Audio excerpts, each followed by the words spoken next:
Hello दोस्तों, तो इसके पहले हम लोग देखे थे साइंस का टॉपिक और इसके बाद नेक्स्ट टॉपिक है हमारा वर्क, पावर एंड एनर्जी। तो चलिए आज इसको पढ़ते हैं हम लोग पूरा टॉपिक वाइज। तो आज हम लोग पढ़ेंगे वर्क, पावर एंड एनर्जी। तो फर्स्ट टॉपिक है कार्य यानी वर्क। कार्य वह भौतिक क्रिया है जिसमें किसी वस्तु पर बल लगाकर उसे बल की दिशा में विस्थापित किया जाता है, उसे हम लोग कार्य कहते हैं। यानी कार्य इक्वल टू क्या होता है, W equal to F into S. यानी कोई भी वस्तु पर हम लोग कार्य करेंगे तो उसमें कुछ विस्थापन होगा।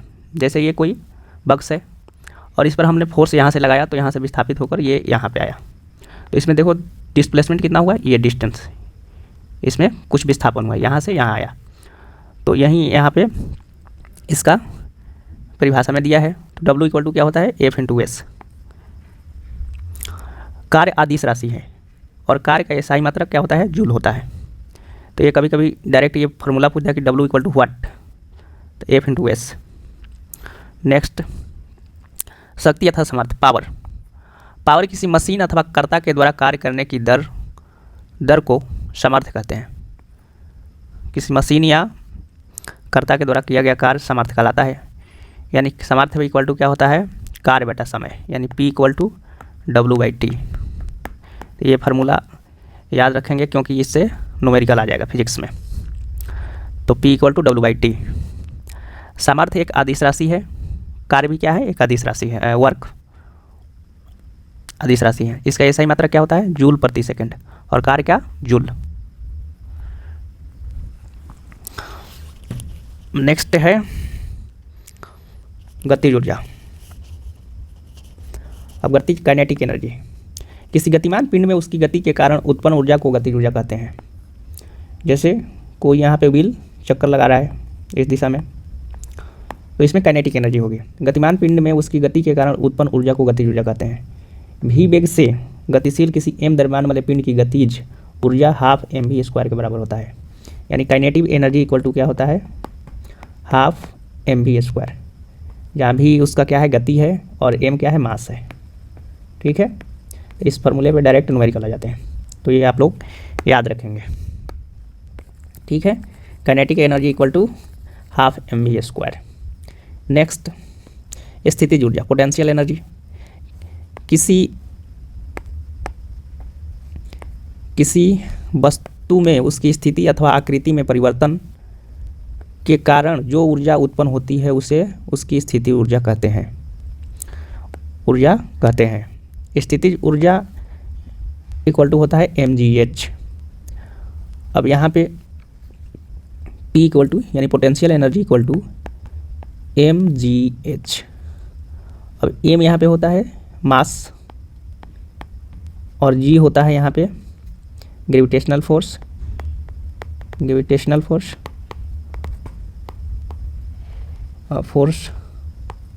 और h यहाँ पे होगा इसका हाइट।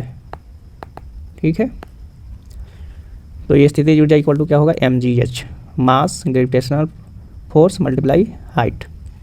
नेक्स्ट है, उदाहरण के यहाँ पे देखिए, तनी हुई कमानी की ऊर्जा, उसके बाद बांध कर बनाकर रोके गए जल की ऊर्जा, ये सब क्या है, पोटेंशियल एनर्जी है। ठीक है, नेक्स्ट देखते हैं। नेक्स्ट दिया हुआ है यहाँ पे ऊर्जा रूपांतरण करने वाले उपकरण। जैसे इलेक्ट्रिक पंखा क्या है, ये किस में रूपांतरित करता है, तो विद्युत ऊर्जा से यांत्रिक ऊर्जा में। यानी इसमें हम लोग विद्युत इलेक्ट्रिक इसमें करंट फॉलो करते हैं, उसके बाद इसको किस में चेंज कर देता है, यांत्रिक, यानी यांत्रिक ऊर्जा में चेंज करता है। फिर विद्युत बल, तो ये विद्युत ऊर्जा से क्या करता है, ऊष्मा में एवं प्रकाश में भी करता है और ऊष्मा भी करता है। तो एक ऊर्जा क्या है, रूपांतरण करने वाले उपकरण है। जैसे विद्युत सेल, बैटरी, तो ये रासायनिक ऊर्जा से विद्युत ऊर्जा में करता है। जैसे बैटरी आप लोग देखे होंगे, ये गाड़ी का जो भी होता है, ये सब बैटरी इस तरह टाइप का होता है जो, तो इसमें क्या होता है, अंदर जो होता है केमिकल रिएक्शन से करंट पैदा किया जाता है। ठीक है, तो इसमें विद्युत सेल में क्या होता है कि रासायनिक ऊर्जा से क्या होता है, विद्युत ऊर्जा में बदलता है। तो इसमें रिएक्शन होता है, उसके बाद यहाँ से करंट फॉलो होता है। उसके बाद है मोमबत्ती क्या है, रासायनिक ऊर्जा से प्रकाश और ऊष्मा ऊर्जा में। फिर नेक्स्ट है फोटो इलेक्ट्रिक सेल, ये भी एक बैटरी है, ई को प्रकाश ऊर्जा से विद्युत ऊर्जा में चेंज करता है। नेक्स्ट है डायनेमो, यानी यांत्रिक ऊर्जा से विद्युत ऊर्जा में। डायनेमो उसे बोलते हैं जो ये पंखी टाइप का रहता है, उसे मूव किया जाता है जब पानी के थ्रू, तो उससे क्या होता है, करंट उत्पन्न होता है। लाउड स्पीकर, लाउड स्पीकर क्या करता है, विद्युत ऊर्जा से ध्वनि ऊर्जा में चेंज करता है। सितार ये करता है यांत्रिक ऊर्जा से ध्वनि ऊर्जा में। ठीक है, तो ये सब रूपांतरण था, ऊर्जा रूपांतरण करने के उपकरण।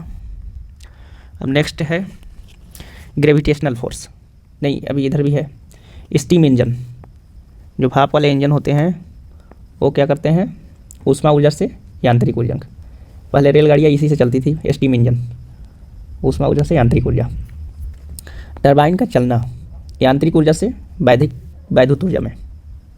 टरबाइन जैसे पानी से चलाया जाता है तो उससे विद्युत ऊर्जा उत्पन्न होती है।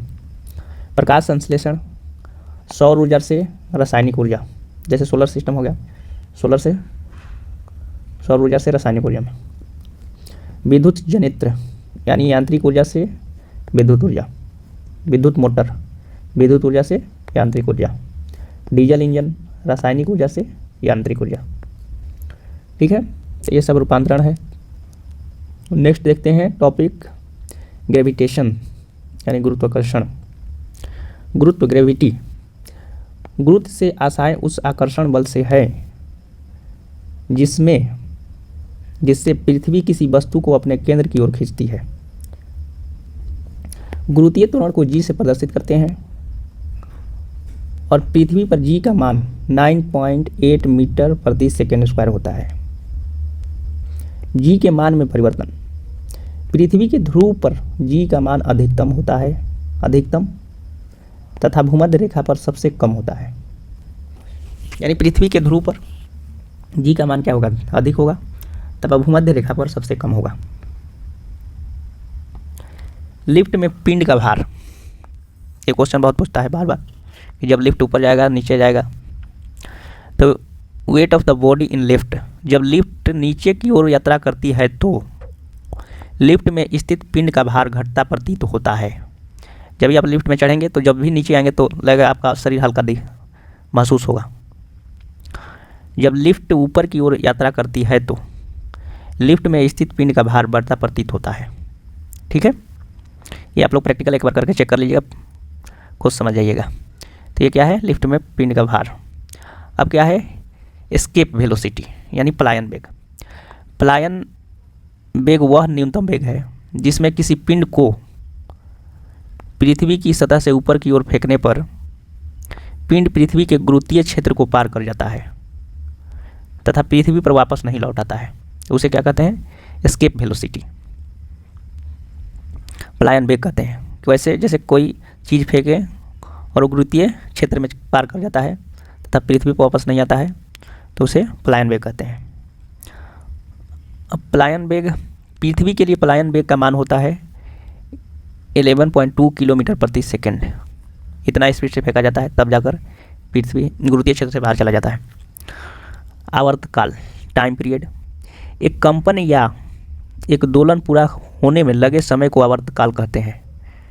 जैसे कि यहाँ पेंडुलम को लटकाया गया है, यहाँ से बांधा गया है और यहाँ से इसको, ठीक है, और यहाँ से इसको, दो पेंडुलम है, तो जो एक पेंडुलम यहाँ से यहाँ तक करते करता वो उसमें जो टाइम लगता है उसे क्या बोलते हैं, आवर्तकाल यानी टाइम पीरियड। ठीक है, आवृत्ति फ्रीक्वेंसी, किसी दोलन या कंपन करने वाले पिंड द्वारा एक सेकेंड में किए गए कंपनों की संख्या को आवृत्ति कहते हैं। जैसे कि एक सेकेंड में कितना ये कंपन किया, ठीक है, जैसे कि इस तरह, अब एक सेकेंड में ये इतना कंपन किया, ठीक है, तो इसी को फ्रीक्वेंसी कहते हैं। नेक्स्ट है कि पृष्ठ तनाव के उदाहरण। अपमार्जक पृष्ठ तनाव के सिद्धांत पर कार्य करते हैं। जितने भी अपमार्जक होते हैं, साबुन, सरफ, ये सब अपमार्जक पृष्ठ तनाव के सिद्धांत पर कार्य करते हैं। तेल की बूंद पानी पर फैल जाती है क्योंकि तेल का पृष्ठीय तनाव पानी से बहुत कम होता है। पृष्ठीय तनाव कम होगा तो वो ज़्यादा फैलेगा। तेल की बूंद पानी पर फैल जाती है क्योंकि तेल का पृष्ठीय तनाव पानी से बहुत कम होता है। वर्षा जल की गिरती हुई बूंद की आकृति पृष्ठ तनाव के कारण गोला हो जाती है। ठीक है। केशिकत्व के उदाहरण, लालटेन में मिट्टी की तेल का बत्ती में ऊपर चढ़ना केशिकत्व के कारण ही संभव है। जैसे लालटेन या दिए में जो भी बत्तियाँ होती हैं वो केशिकत्व के कारण ही संभव है, उसमें तेल केशिकत्व के कारण चढ़ता है। केशिकत्व की क्रिया के द्वारा ही पेड़ पौधे की शाखाओं, तनों और पत्तियों तक जल और लवण पहुंचते हैं। अब नेक्स्ट टॉपिक है दाब, प्रेशर।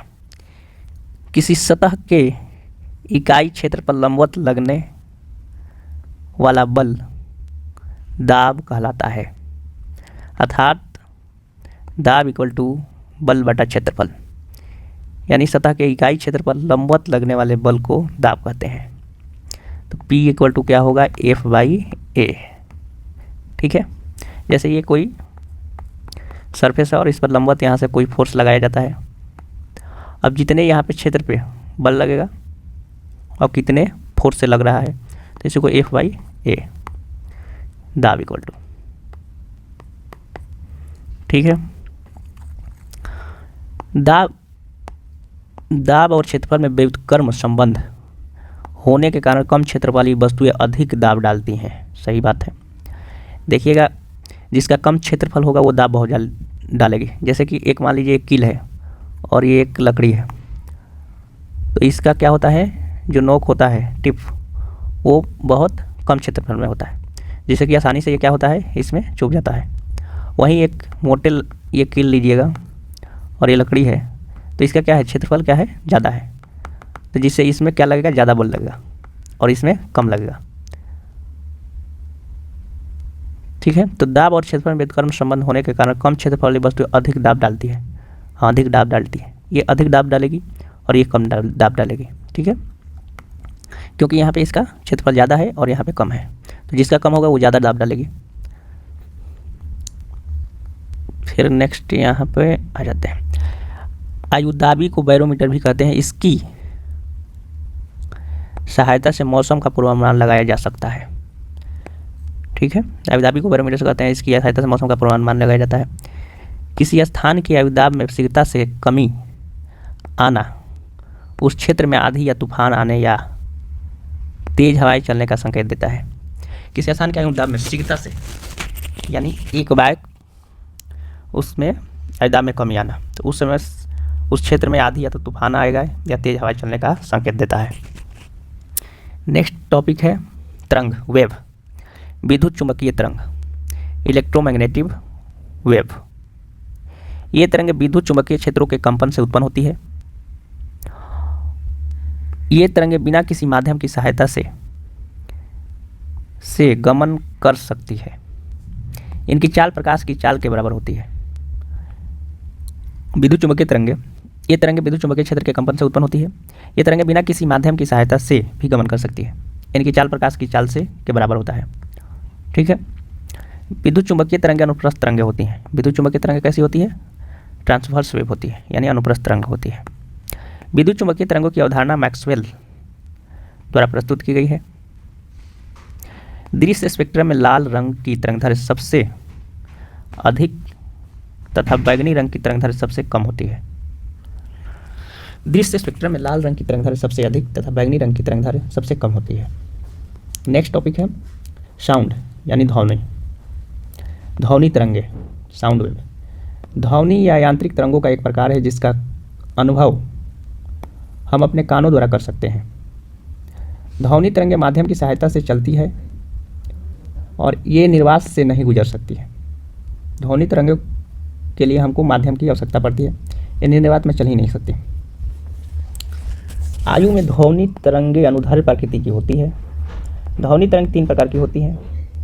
पहला ये अपश्रव्य तरंगे, दूसरा श्रव्य तरंगे तथा तीसरा पराश्रव्य तरंगे। तो आज इसी टॉपिक तक करेंगे और नेक्स्ट वीडियो में आगे चलेंगे। तो आई होप ये वीडियो आप लोग को अच्छा लगा होगा, तो प्लीज़ चैनल को सब्सक्राइब कीजिएगा, लाइक कीजिएगा। Thanks for watching.